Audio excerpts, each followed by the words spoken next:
Israel জুড়ে আতঙ্ক আর উত্তেজনা। হিজবুল্লাহর রকেট আর ক্ষেপণাস্ত্রের ভয়ে ঘুম হারাম ইসরায়েলিদের। অস্ত্র নির্মাতা কোম্পানিগুলোর দম ফেলার সময় নেই। দিনরাত এক করে কাজ করে যাচ্ছে তারা। যে কোনো সময় শুরু হতে পারে ইসরায়েল লেবাননের পূর্ণমাত্রার যুদ্ধ। ইসরায়েলি গণমাধ্যমের খবরে বলা হয়েছে, ইসরায়েল ভারতে একটি সামরিক কারখানা তৈরি করেছে।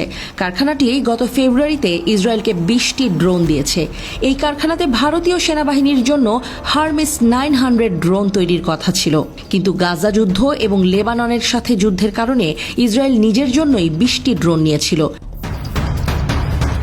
ভারতের আদানি গোষ্ঠীর সঙ্গে অংশীদারিত্বে হারমিস 900 ড্রোন তৈরি করছে ইসরায়েলের অস্ত্র কোম্পানি এলবিট সিস্টেমস।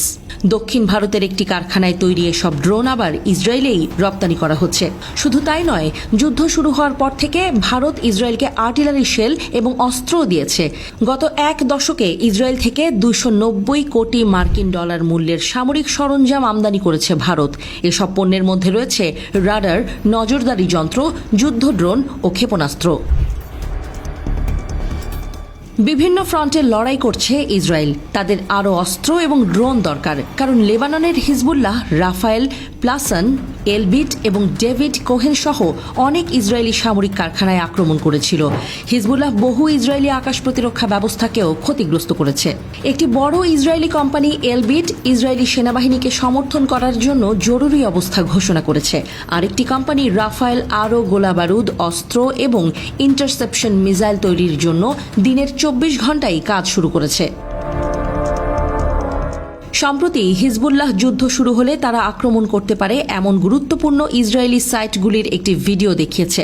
ভিডিওতে হিজবুল্লাহর নেতা হাসান নাসরাল্লাহর বক্তৃতার অংশ রয়েছে। ইসরায়েল লেবাননে আক্রমণ করলে হিজবুল্লাহ খুব কঠিন লড়াই করবে বলে হুঁশিয়ারি দেন তিনি। ভিডিওতে হাকিরিয়া কমপ্লেক্স দেখানো হয়েছে, যেখানে নিরাপত্তা মন্ত্রণালয়, জেনারেল স্টাফ এবং অনেক শীর্ষ সামরিক নেতা থাকেন। হিজবুল্লাহর শীর্ষ নেতা নাসরাল্লাহ বলেছেন, লেবাননের সঙ্গে যুদ্ধ শুরু করলে ইসরায়েল আফসোস করবে। গাজার ফিলিস্তিনি প্রতিরোধ যোদ্ধাদের সমর্থনে 2023 সালের 8 অক্টোবর থেকে ইসরায়েলের বিরুদ্ধে হামলা চালিয়ে আসছে হিজবুল্লাহ। গত সপ্তাহে ইহুদিবাদী বাহিনী হিজবুল্লাহর সিনিয়র কমান্ডার তালেব সামি আবদুল্লাহকে হত্যা করার পর ইসরায়েল বিরোধী হামলা জোরদার করেছে এই প্রতিরোধ সংগঠন। এর জের ধরে শীর্ষ পর্যায়ের ইহুদিবাদী সেনা কর্মকর্তারা সম্প্রতি লেবাননে ব্যাপক মাত্রায় হামলা চালানোর বিষয়টি অনুমোদন করেছে। গত মঙ্গলবার ইসরায়েলি বাহিনী এক বিবৃতিতে জানায়, তারা লেবাননে অভিযান চালানোর বিষয়টি অনুমোদন করেছে।